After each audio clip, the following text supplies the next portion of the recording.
Netanyahu ने Iran और Israel का युद्ध भड़काने वाला बहुत बड़ा कदम उठा लिया है।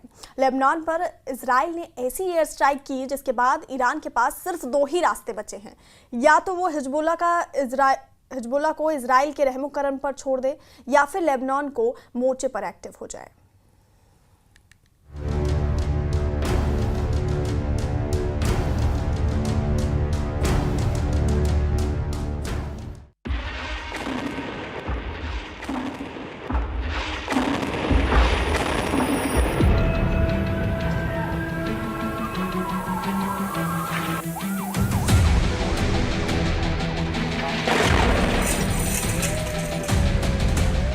दक्षिण बेरूत पर हमला हुआ, इजराइल का बम गिरा और इस 10 मंजिला इमारत का हाल देखिए।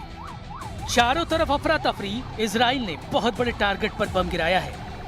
हमले से पहले आसमान में जेट विमानों की कड़कड़ाहट और फिर कुछ सेकंड बाद यहां हुआ जोरदार धमाका।